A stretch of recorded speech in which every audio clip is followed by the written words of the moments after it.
Je suis président de la commission santé, affaires sociales, famille et genre de l'Assemblée nationale. Être dans la politique, c'est pas seulement que représenter le peuple. Oui, il faut représenter le peuple lorsqu'on est dans la politique. Mais ma conception de la politique, c'est plutôt se mettre au service des autres. Sur un peu plus de 4 millions d'habitants au Congo, les femmes représentent 52%. Alors, c'est le plus grand nombre, c'est la majorité. La force que la femme peut apporter, la contribution de la femme au développement est égale à la contribution de l'homme au développement. Et donc, éradiquer ces inégalités serait formidable. Il y a, par exemple, une loi qui est aujourd'hui en chantier au niveau du gouvernement. Un avant-projet de loi qui a déjà été discuté en conseil de cabinet, c'est-à-dire avec le Premier ministre, la loi sur la parité homme-femme. Nous attendons au Parlement, donc à l'Assemblée nationale, que cette loi nous arrive pour que nous puissions l'éplucher, regarder, l'enrichir, sinon voter cette loi. La parité aujourd'hui, c'est pratiquement un objectif à atteindre, mais cet objectif-là, c'est un objectif général. Maintenant, après, il faut des objectifs secondaires. Et par exemple, les projets dont il est question, qu'on peut mettre en place pour booster, encourager la femme dans le développement, seraient des projets, des objectifs secondaires pour atteindre cette parité. Donc, ces anciens clichés qui pensent que la femme doit toujours jouer les seconds rôles, les derniers rôles, il faut les éradiquer, sinon les faire disparaître. C'est un travail de longue haleine que, effectivement, oui, qui doit trouver son fondement au niveau social, au niveau local, au niveau familial. C'est d'abord à ce niveau-là. Même si culturellement, c'est difficile, mais ce n'est pas impossible. Ce n'est pas impossible. La polygamie, en effet, est autorisée au Congo.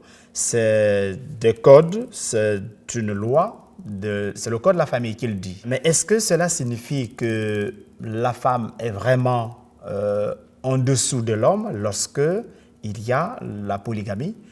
Je ne peux pas vous le dire. Il y a 2-3 ans, j'ai organisé au niveau de ma commission santé, affaires sociales, famille et genre, l'Assemblée nationale, une journée parlementaire sur le genre. Nombreuses étaient des femmes, députées ou pas députées, intellectuelles ou non, qui, par exemple, intervenaient pour reconnaître ou parler des biens fondés de la polygamie.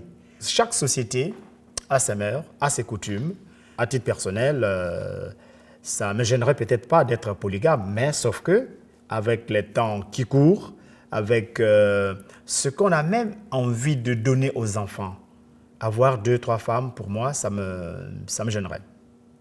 Ce phénomène de violence faite aux femmes est un phénomène à bannir. Déjà, ne serait-ce que physiologiquement, la femme, c'est un être fragile.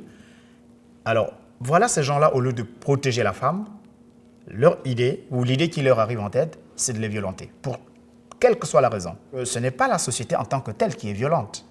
Ce sont des individus qui violentent les femmes. Est-ce qu'ils savent qu'est-ce que les droits de l'homme? Parce que la femme n'a pas le droit de vivre sa vie. Alors il faut la violenter pour quelle raison?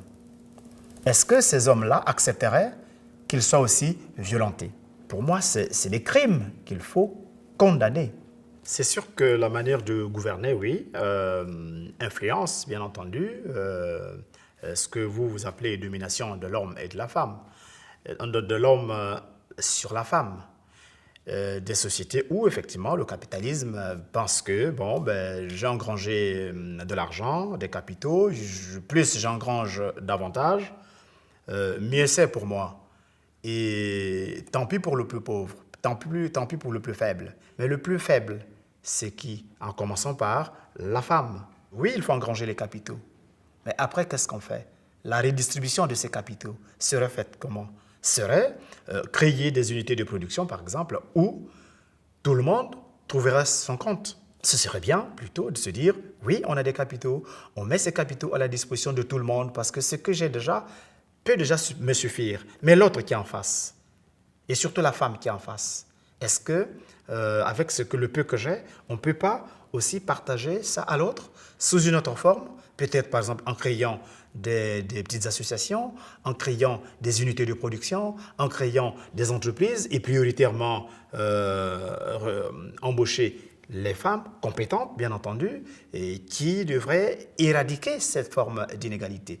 Est-ce que nous devrons toujours être dans des sociétés où on doit voir celui qui court le plus vite, qui saute le plus haut, qui lance le plus loin, qui est toujours au-dessus, qui est toujours le dominant sur le dominé, mais à quel niveau on place l'homme? À quel niveau on place l'humain?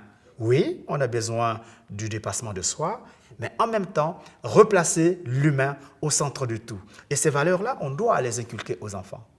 On doit les inculquer dans l'éducation de nos enfants, en disant, oui, on veut bien que tu cours le plus vite, tu sautes le plus haut, tu lances le plus loin, oui, mais il y a au centre de tout ça